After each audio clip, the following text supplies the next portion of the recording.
saya tidak mungkin bermusuhan sama perempuan gitu.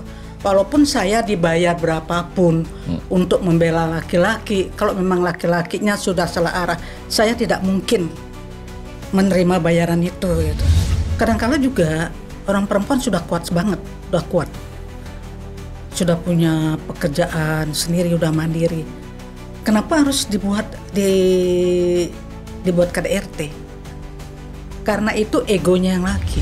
Memasak, nyapu, ngepel apa. Tapi jangan dong perempuan itu dipakai budak, dipakai pembantu gitu loh. Perempuan itu sama aja seperti laki-laki gitu. Mendingan yang perempuan nyari uang, yang laki-laki diam di rumah.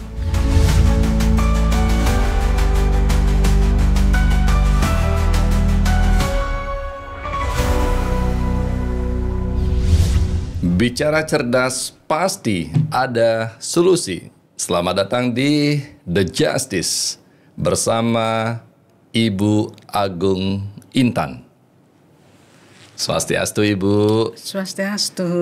Ibu suka dipanggil Mangku Intan juga, Ibu ya? Ya, Mangku Intan.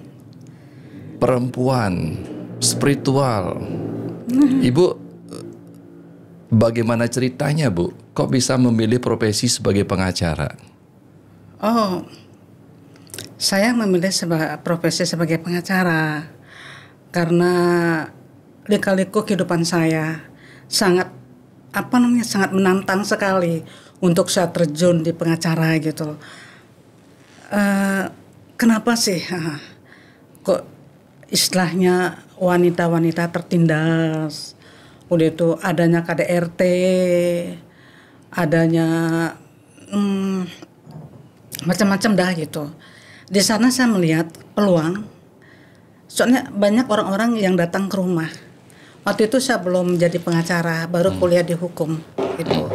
Banyak yang mengadu, banyak yang bicara, maaf Bu Agung, saya kok istilahnya tuh, kok dipukul sama suami gitu, kok ditendang gitu.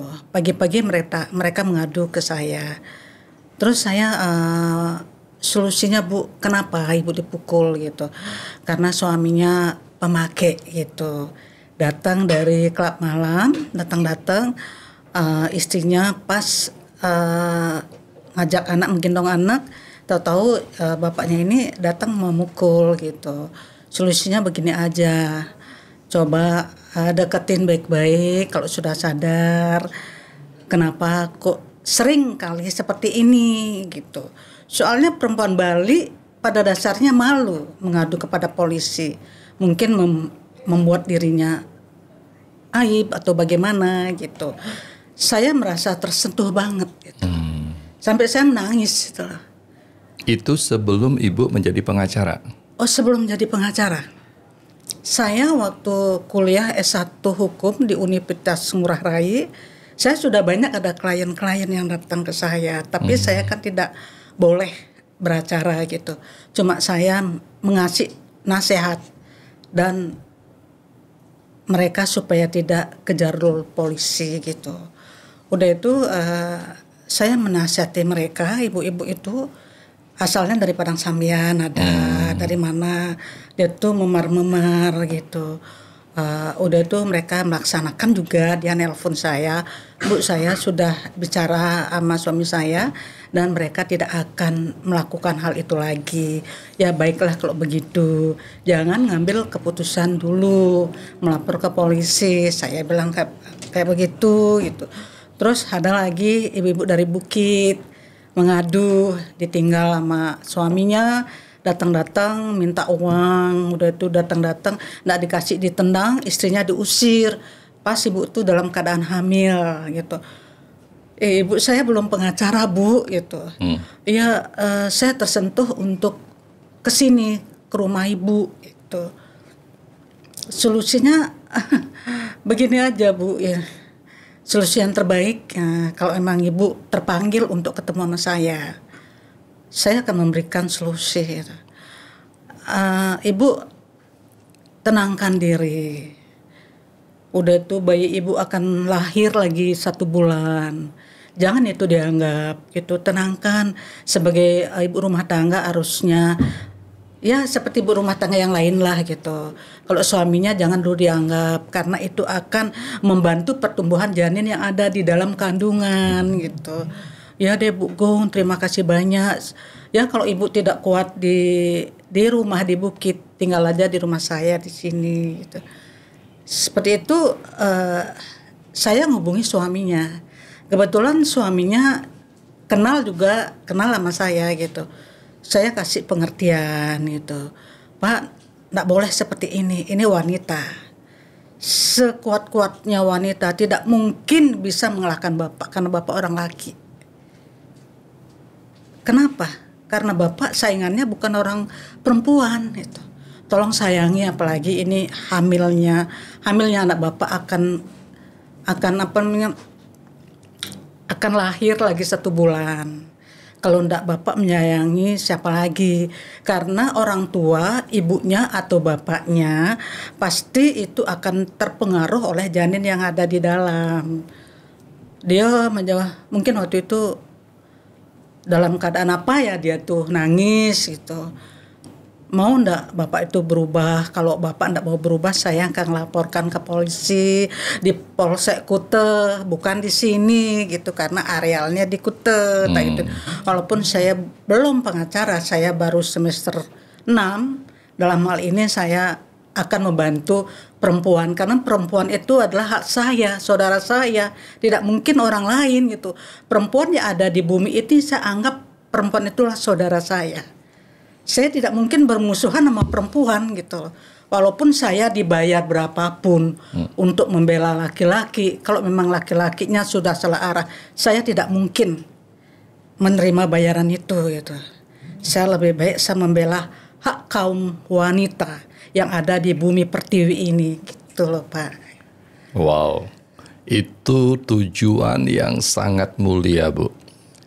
Karena emansipasi wanita dan melihat perempuan-perempuan di Bali begitu banyak ada aduan ke Ibu atas KDRT, Ibu terpanggil untuk menjadi seorang pengacara. Betul. Akan tetapi Bu, saya ingin dengar komentar Ibu mengenai, kan banyak sekali yang namanya pengacara-pengacara laki-laki yang kadangkala, tidak semuanya, kadangkala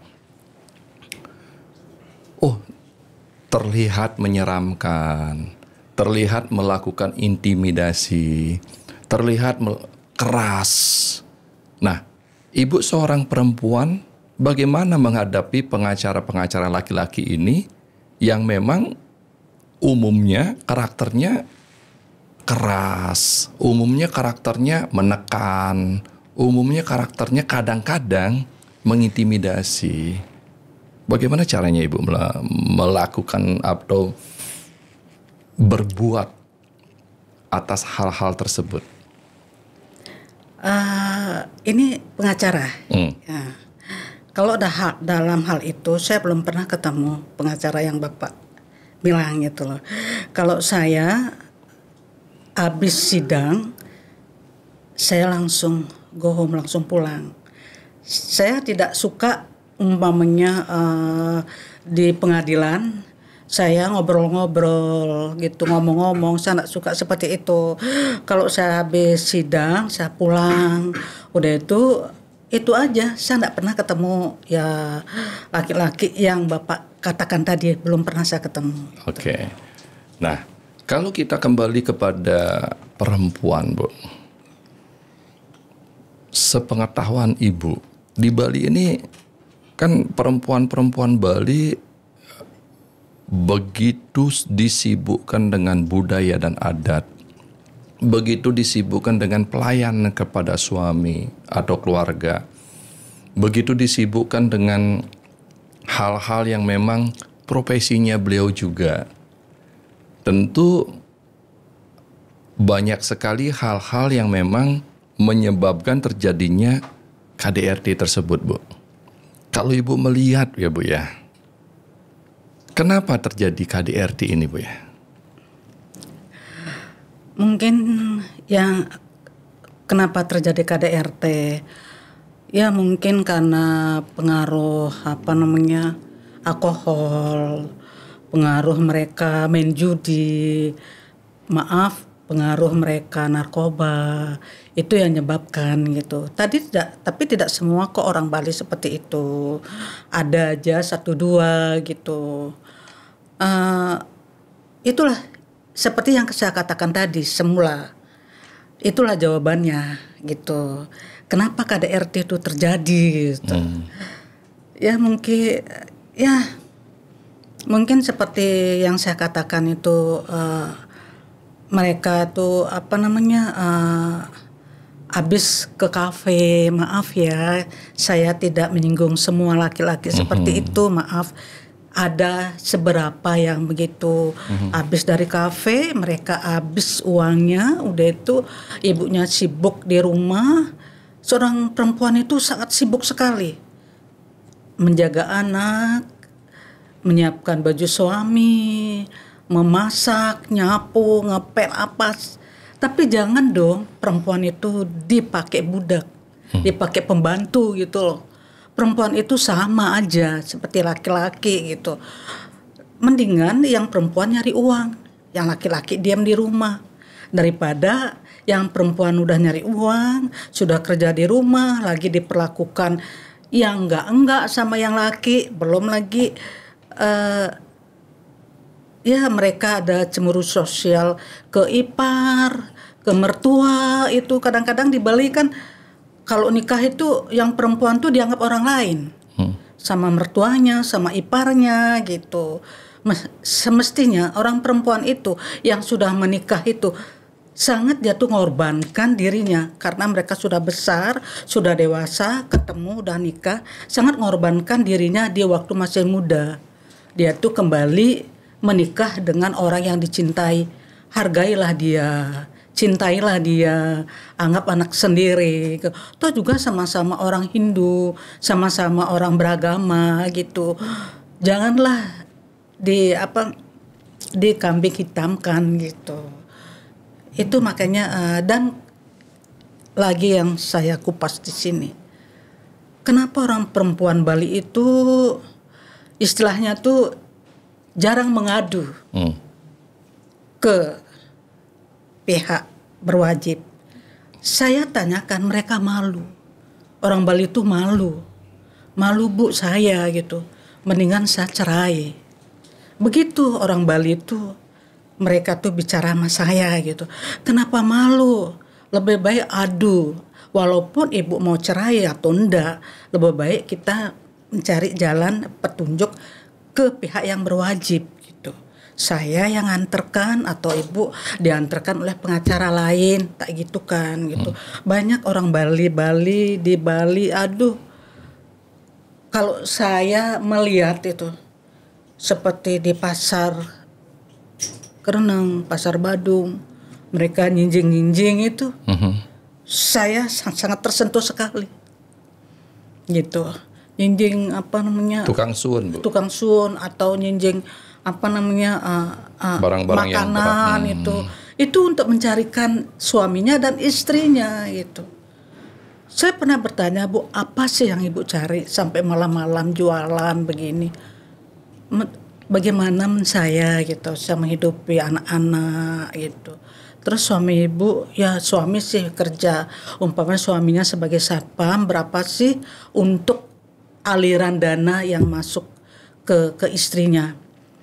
Karena kita orang Bali kan tidak luput dari pada budaya adat istiadat yang ada di Bali. Belum umpamanya kalau kita melihat dari hari raya 1 tahun itu full. Galungan, Kuningan dan seterusnya. Udah itu Kajang Kliwon, udah itu Purnama, Tilam itu seterusnya. Dengan pemasukan yang mereka masukkan, pemasukan uang yang mereka tuh tidak setimpal. Tapi orang Bali itu bisa melakoni gitu. Umpamanya kalau hari raya Galungan, orang kaya bikin banten, orang Bali juga, orang miskin juga bisa bikin banten sejajar dengan orang kaya gitu.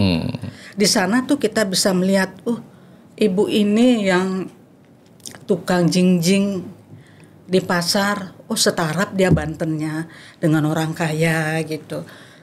saya merasa apa ya, merasa prihatin banget, tertantang banget dengan hal-hal seperti itu gitu loh Pak. Wow. Kalau Ibu boleh menyarankan kepada perempuan-perempuan di Bali, Bu, yang mereka mendapatkan kondisi KDRT tersebut, sebaiknya apa yang mereka lakukan, Bu? Ada mereka melakukan ada suatu perceraian, ada juga mempertahankan gitu.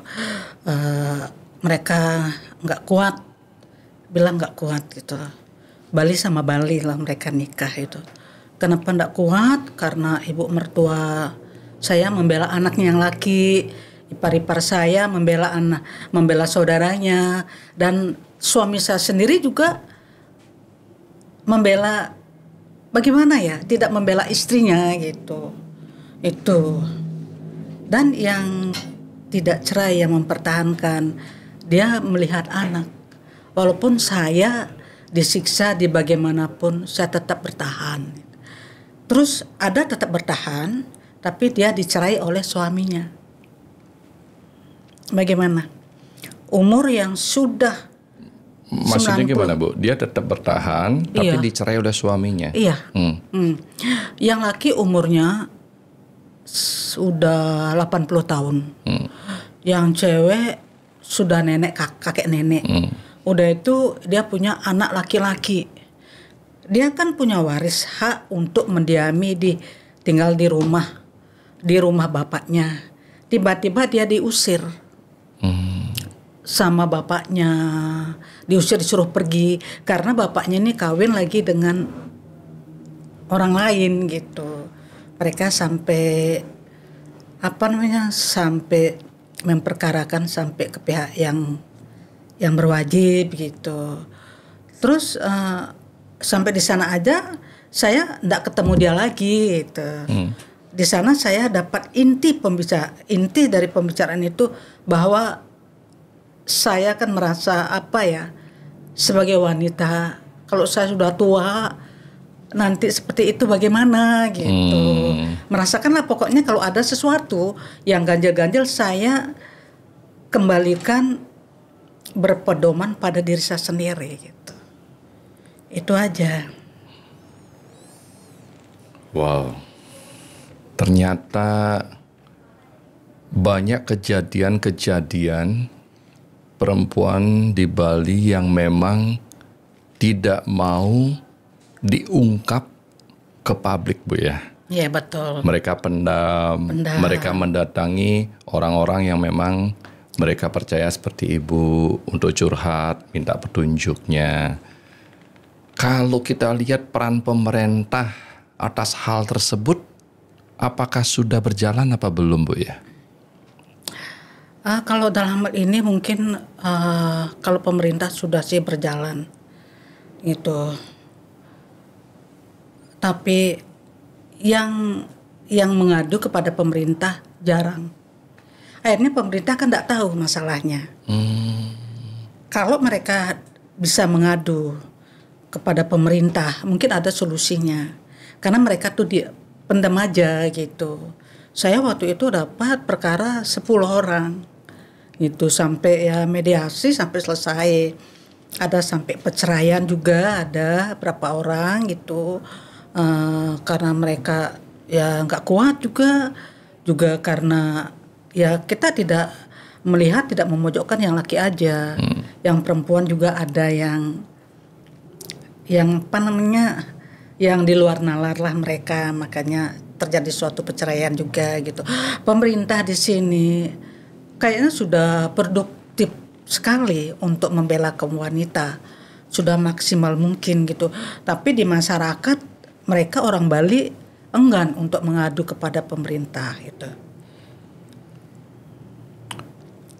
Ibu tadi mengatakan bahwa saya seorang pengacara yang karena alasan emansipasi terhadap perempuan, yang mengatakan alasan bahwa saya terharu atau terhanyut melihat kondisi perempuan-perempuan yang memang ada permasalahan-permasalahan KDRT. Dan kenapa Ibu tidak mau membela kaum laki, Bu? Kebanyakan yang datang perempuan. Kebanyakan perempuan yang datang, tapi dalam ini saya deketin juga sama yang laki. Berarti Ibu melakukan namanya proses mediasi tersebut. Iya, mediasi. Mereka akur lagi gitu. Ada yang minta cerai gitu. Saya udah datangi yang laki, temukan, yang perempuan ngotot tidak mau gitu. Dengan alasan seperti itulah gitu. Saya bukan membela yang perempuan aja. Kalau memang yang perempuannya salah, saya bela yang laki. Kalau bisa saya akurkan. Kalau mereka tidak mau akur, silakan cari pengacara supaya bisa tuntas. Silakan bayar sebanyak-banyaknya. Kalau saya tidak ingin suatu pembayaran seperti itu gitu. Bu, kalau Ibu bisa, karena Ibu pengalaman atas kejadian-kejadian tersebut, Bu. Sebelum perempuan-perempuan di Bali menikah, supaya tidak terjadi kasus-kasus KDRT tersebut, Bu, apa yang mesti dikuatkan oleh perempuan-perempuan ini yang sebelum menikah ini, Bu? Pertanyaan yang sangat bagus sekali. Perempuan yang sangat dikuatkan sebelum menikah yaitu mereka harus bisa mengasah ilmu pendidikan supaya sampai tamat. Udah itu supaya bisa punya pekerjaan sendiri, supaya mereka tidak bekerja istilahnya tuh mereka supaya tidak bekerja seperti di pasar, seperti yang lain-lain gitu. Kadang-kala juga orang perempuan sudah kuat banget, sudah punya pekerjaan sendiri, udah mandiri. Kenapa harus dibuat KDRT? Karena itu egonya yang laki. Yang laki sudah punya ego dari kecil, gitu. Itu tidak bisa dilepas gitu. Yang perempuan ini kan hanya menilai di waktu pacaran baik gitu. Berarti si perempuan ini juga harus melihat bibit bobot laki-laki ini. Iya, betul, harus dilihat bibit, bobot, bebet daripada laki-laki gitu. Ya kalau orang lakinya mungkin kalau orang lakinya ya seperti yang Bapak bilang, mereka suka mukul, suka berkata kasar gitu ya. Mereka pasti sekali aja melakukan hal tersebut dan akan terjadi pengulangan lagi. Ya, pasti bukan terjadi pengurangan. Pasti, Bu. Pasti itu akan menjadi tombak untuk selanjutnya. Tidak mungkin orang yang sudah sering melakukan KDRT bisa berubah total, tidak mungkin. Tidak mungkin sama sekali. Makanya dalam ini wanita, perempuan yang ada di Bali harus hati-hatilah memilih calon pendamping. Udah itu harus lihat bibit bobot bebetnya. Jangan kita hanya sekedar cinta atau sekedar yang lain-lain. Harus kita meninggalkan orang tua kita, terus kita kena siksaan di orang laki-laki tersebut gitu. Harus pikir-pikir 1000 kali pikir-pikir. Lebih baik jangan deh dulu nikah daripada menerima KDRT seperti itu gitu.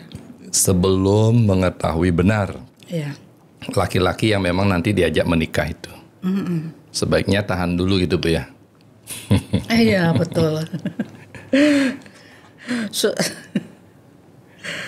Kalau kita lihat, Bu ya, di Bali ini, artinya Ibu melihat banyak terjadi kasus KDRT tersebut. Banyak sekali. Banyak sekali, Bu. Ya banyak ya. Lebih daripada 2 orang, 3 orang kan banyak itu. Kalau 1 orang baru. Karena lebih daripada itu ya banyak ya, saya katakan.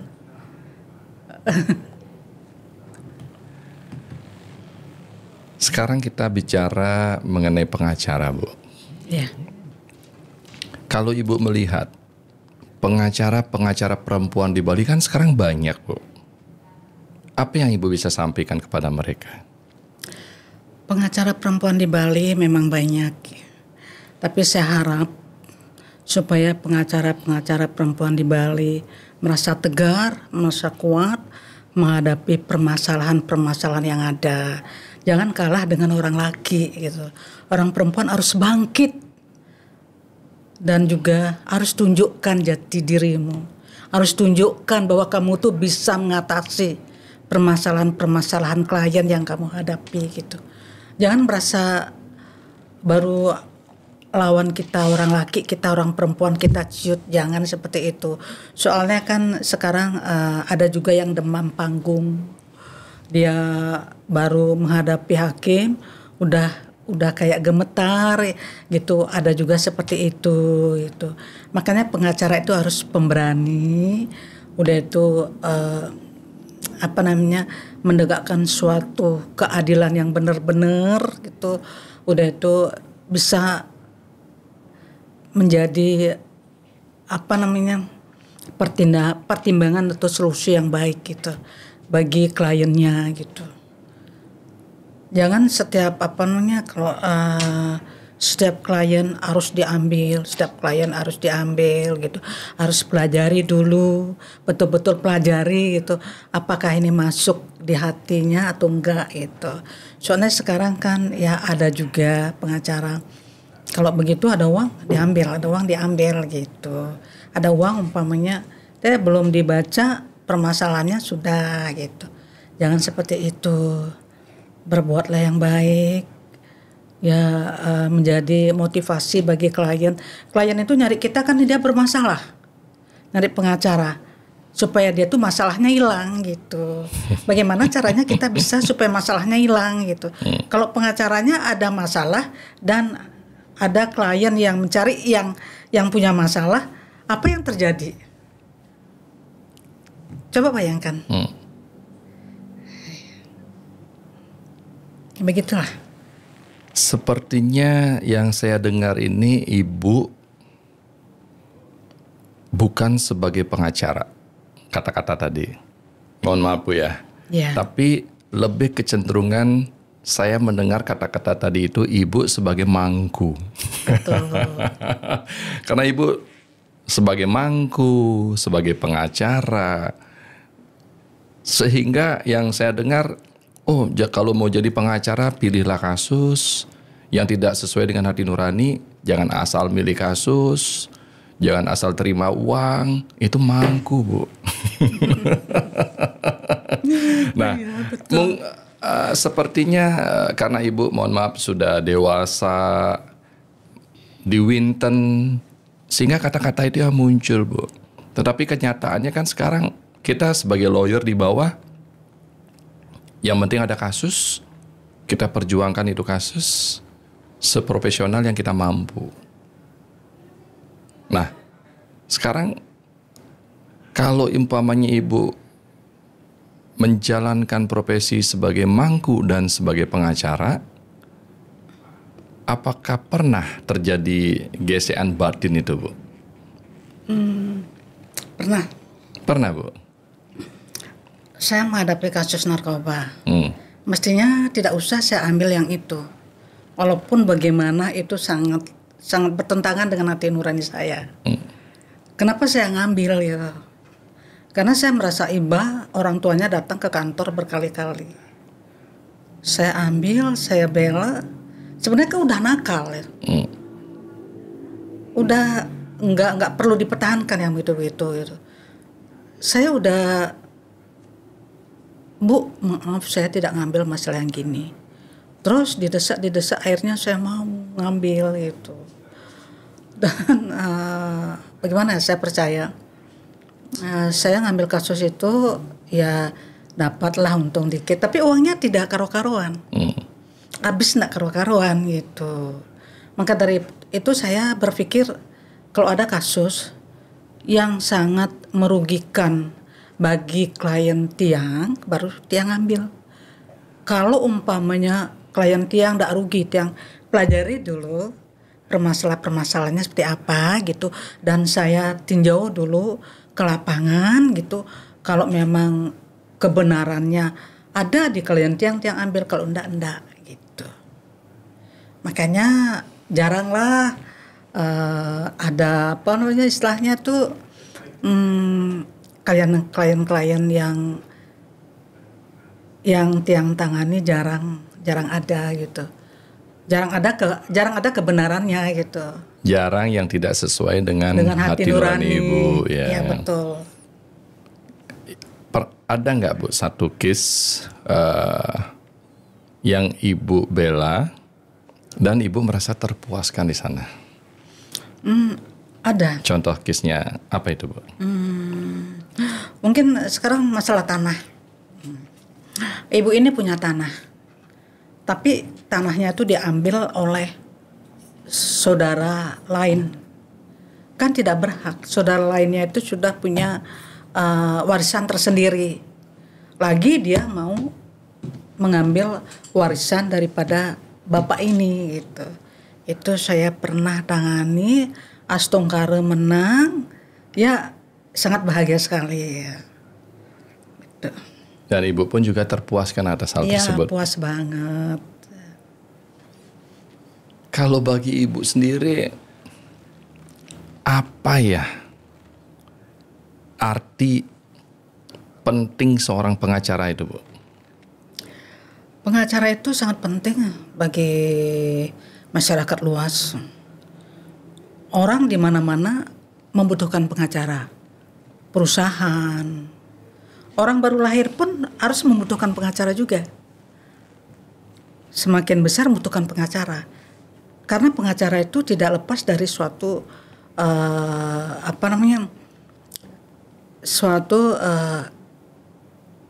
keadilan yang betul-betul ditegakkan gitu. Maka dari itu semua orang memerlukan pengacara. Kalau mereka paham dan tahu apa sih pengacara itu gitu. Di Bali kan kadang-kadang kurang paham masalah itu. Tidak perlu nyari pengacara gitu. Digampangkan gitu. Sebenarnya pengacara itu tugas yang mulia banget bagi kita, bagi semua orang gitu. Semua orang bahkan baru lahir perlu pengacara, Bu ya? Iya, perlu pengacara gitu, betul. Baru lahir gitu, perlu pengacara. Tapi betul Bu, saya setuju karena kalau di luar negeri Bu, kita bicara Singapura, di sana penduduknya tidak begitu banyak, akan tetapi everyone punya pengacara dan pengacara juga bisa hidup di situ. Iya. Dan apa fungsinya mereka punya pengacara? Ibarat konsultan hukum sebelum mereka mengalami peristiwa-peristiwa hukum, sebelum mereka mengalami peristiwa-peristiwa pelanggaran terhadap hukum tersebut, mereka sudah memiliki yang namanya perlindungan atau penasehat sehingga hal-hal tersebut tidak mereka alami. Terutama kepada perusahaan, terutama kepada orang-orang yang memang bekerjanya riskan terhadap pelanggaran-pelanggaran hukum tersebut. Saya sependapat sekali dengan Ibu itu. Dan teman-teman di Bali, anggaplah saya sekarang Bu, beberapa kita sudah mulai yang namanya pengacara pribadi. Dan harganya tidak mahal Bu. Kita dibayar setahun sebagai legal konsultannya mereka atau pengacara pribadinya mereka, kita sudah mampu memberikan proteksi hukum dan advice hukum dan pendampingan hukum setahun free. Itu sangat benar sekali itu Bu. Sehingga apakah konsultan itu diperlukan? Sangat.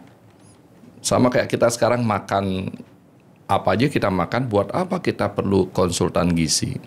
Akan tetapi tatkala kita memiliki konsultan gizi dan kita makan makanan yang memang sesuai dengan kebutuhan tubuh kita, ya kita jauh lebih sehat Bu ya. Setuju kita itu Bu.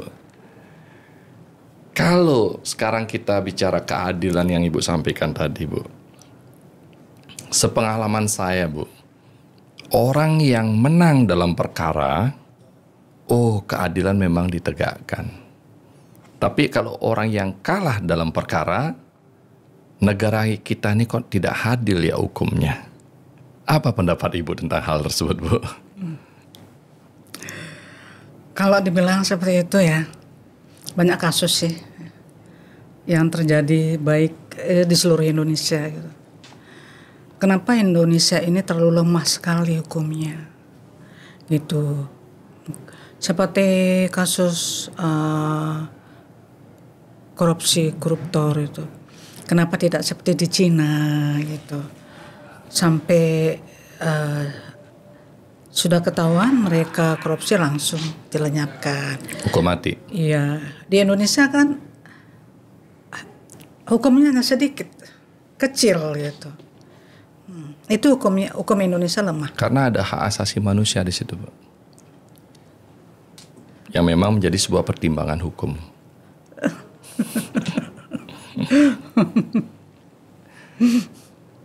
Kalau nih, Bu, Ibu melihat di Bali saat ini, Bu, khususnya terhadap hal-hal yang terjadi di Bali, Bu. Seperti umpamanya terjadi kemarin, saya lihat sampai terjadi saling tusuk tajam di Songan Kintamani kalau nggak salah, Bu ya. Nah, apakah judi-judi di Bali ini dengan keterkaitan hukum lemah apa kuat ya menurut Ibu? Lemah. Lemah, Bu ya? Lemah. Kenapa, Bu? Mereka yang main judi itu kan tidak melihat adanya hukum, tidak melihat gitu loh. Mereka hanya main judi,